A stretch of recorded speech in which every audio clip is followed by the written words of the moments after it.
आप देख रहे हैं अनहोनी। तो चलिए बढ़ते हैं आज की इस कहानी की ओर। कालगंज बस स्टॉप से मैं बस में सवार हुआ। बस में लोग तो थे मगर काफ़ी कम, या यूं कहें तो उंगलियों में गिना जा सके, बस इतने ही लोग थे। खैर, मैं एक सीट पकड़कर बैठ गया। रात का वक्त था और चारों तरफ सिर्फ अंधेरा ही छाया हुआ था। और तो और रास्ते पर भी स्ट्रीट लाइट का कोई नामो निशान नहीं था। चांद की रोशनी से ही अगल बगल का सब कुछ नजर आ रहा था। हम जिस रास्ते पर फिलहाल आगे बढ़ रहे थे वो रास्ता थोड़ा जंगली किस्म का था। रास्ते के दोनों बाजू बस घने लंबे पेड़ ही नजर में आ रहे थे। बस में मौजूद सारे मुसाफिर नींद के आगोश में थे। उन सभी की नींद तब टूटी जब ड्राइवर ने एक झटके से ब्रेक लगा दिया। अचानक ब्रेक लगने से मैं तो कुछ हद तक संभल भी गया, मगर जो मुसाफिर सो रहे थे उनको संभलने का मौका ही नहीं मिला और कुछ तो नीचे ही गिर पड़े। जैसे तैसे धीरे धीरे सब होश में आए तो ड्राइवर पर चिल्लाने लगे। तभी ड्राइवर बोला, अरे मेरी कोई गलती नहीं है, सामने रोड पर देखो, अचानक इतना बड़ा पेड़ गिर जाएगा तो ब्रेक मारना ही पड़ेगा ना। ड्राइवर के कहने पर सब अपनी सीट पर से उठकर सामने की तरफ देखने लगे तो सच में रोड के बीचों बीच एक बहुत ही बड़ा जंगली पेड़ गिरा हुआ था।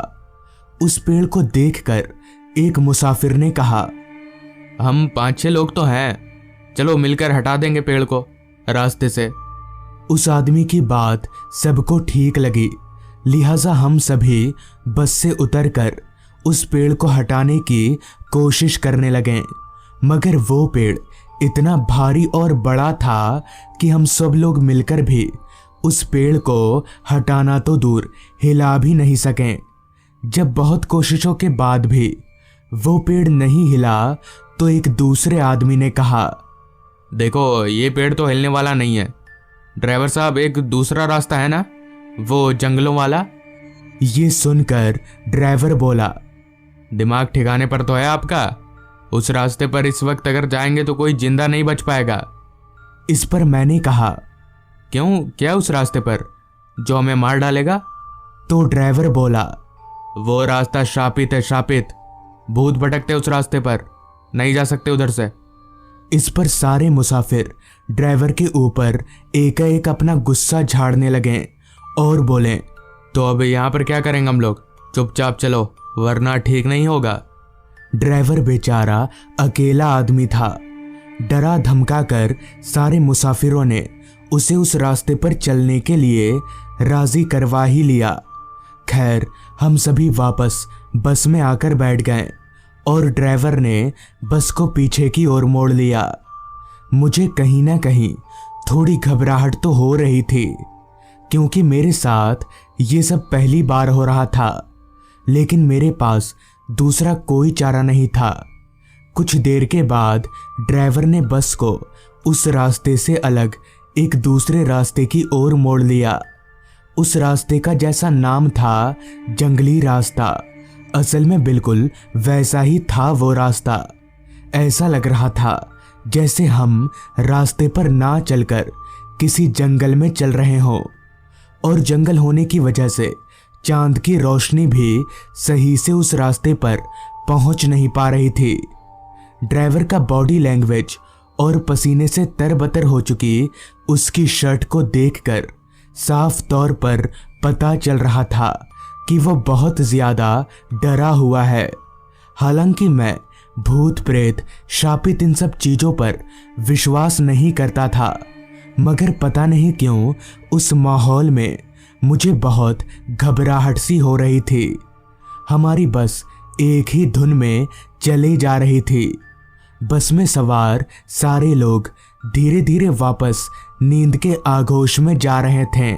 मुझे भी धीरे धीरे अब नींद आने लगी थी, मगर मैं ये सोचकर सो नहीं रहा था कि अगर कुछ होगा तो देखूंगा। मगर खिड़की से बाहर देखते देखते नींद ने कब मुझे अपने आगोश में ले लिया पता ही नहीं चला। पता नहीं कितनी देर बाद, मगर जब मेरी आंख खुली तो बस वापस एक झटके के साथ रुकी हुई थी। बस में बहुत शोर हो रहा था क्योंकि बस का ड्राइवर अपनी जगह पर था ही नहीं। मतलब ये कि बस का ड्राइवर गायब था। तभी एक आदमी ने कहा, अरे ये ड्राइवर कहाँ चला गया यार, चलो बाहर निकल कर देखते हैं। इस पर दूसरे आदमी ने कहा, हाँ हाँ चलो जल्दी, कहाँ चला गया ड्राइवर। जिसके बाद हम सारे लोग बस से नीचे उतरे। हम सिर्फ 4 या 5 लोग ही रहे होंगे और वो जंगल बहुत घना था। हमें कुछ समझ नहीं आ रहा था कि अब इस ड्राइवर को कहाँ और कैसे ढूंढे। अभी हम लोग ये सोच ही रहे थे कि तभी हमें ड्राइवर के चीखने की आवाज़ सुनाई पड़ी।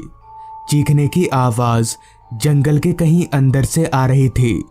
तभी मैंने कहा, अरे चलो जल्दी, लगता है ड्राइवर किसी मुसीबत में है। इतना कहकर हम सारे लोग आवाज़ की ओर भागे। भागते भागते हम जंगलों के अंदर पहुंच गए, मगर तब भी ड्राइवर के चीखने की आवाज़ आ ही रही थी। लिहाजा हम लोग आवाज़ की ओर भागते रहे। जंगल में पूरा अंधेरा छाया हुआ था, लिहाजा हम सब ने अपने अपने फ़ोन की फ्लैशलाइट जला ली और आवाज़ की तरफ आगे बढ़ते रहें। कुछ देर उस आवाज़ का पीछा करके हम जंगलों के बीचों बीच एक छोटे से घर के पास पहुँचे। मैं अभी उस घर की तरफ जा ही रहा था कि तभी पीछे से एक आदमी ने मुझे टोकते हुए कहा, रुको, ऐसे इस घर के अंदर जाना ठीक होगा? इससे पहले कि मैं उस आदमी को इस बात का कोई जवाब दे पाता, घर के अंदर से फिर एक बार ड्राइवर की चीख सुनाई पड़ी। मुझे उस आदमी को जवाब देना ज़रूरी नहीं लगा, इसलिए मैं बिना कुछ बोले ही उस घर के टूटे हुए दरवाजे को सरकाकर अंदर घुस गया। मेरे साथ ही साथ 2 और लोग अंदर आए। वो घर बाहर से जितना छोटा लग रहा था, अंदर से उतना ही बड़ा था। इसलिए हम सब लोग आपस में अलग अलग होकर ड्राइवर को ढूंढने लगे, मगर ड्राइवर हमें कहीं पर भी नज़र नहीं आ रहा था। कुछ देर तक ढूंढते रहने के बाद ड्राइवर हमें उस घर के एक कोने में बेहोशी की हालत में मिला। हम लोगों ने मिलकर किसी तरह से ड्राइवर को होश में लाया और पूछा, तुम यहाँ पर कैसे आ गए? इस पर ड्राइवर बोला, पता नहीं, एक औरत ने बस रुकवाया था। उस औरत का चेहरा बहुत डरावना था। फिर मुझे कुछ याद नहीं, मेरी आंख अभी खुली। ड्राइवर की बात सुनकर मुझे और बाकी मुसाफिरों को बहुत हैरानी हुई कि अगर ड्राइवर यहाँ पर बेहोश पड़ा था तो फिर इतनी देर से चीख कौन रहा था। हमें वहाँ पर ज़्यादा देर तक रुकना ठीक नहीं लगा, लिहाजा हम लोग ड्राइवर को लेकर वापस बस में आ गए और उस रास्ते से बाहर निकल गए। अब पता नहीं ड्राइवर सच बोल रहा था या झूठ, मगर एक बात तो पक्की है कि उस रास्ते पर कुछ अजीब तो था, वरना ड्राइवर बेहोशी की हालत में उस घर में कैसे पहुंचता। और अगर वो तब से बेहोश था तो फिर चीखने की आवाज़ किसकी थी? बहुत से लोगों का कहना है कि उस रास्ते पर एक औरत की आत्मा भटकती रहती है, जिसे देखते ही लोग बेहोश हो जाते हैं और उस घर में पहुंच जाते हैं। हालांकि वो औरत की आत्मा किसी को भी नुकसान नहीं पहुंचाती। उस दिन के बाद से रात तो क्या, मैं दिन के वक्त भी उस रास्ते पर नहीं जाता और अब मैं पूरी तरह से भूत प्रेत आत्माओं पर विश्वास करने लगा हूँ। तो दोस्तों, ये थी आज की कहानी। अगर आपको ये कहानी अच्छी लगी हो तो चैनल को ज़रूर सब्सक्राइब कर लें। तो मैं आपका दोस्त आर्यन जल्द ही मिलूँगा आपसे ऐसी ही एक कहानी के साथ।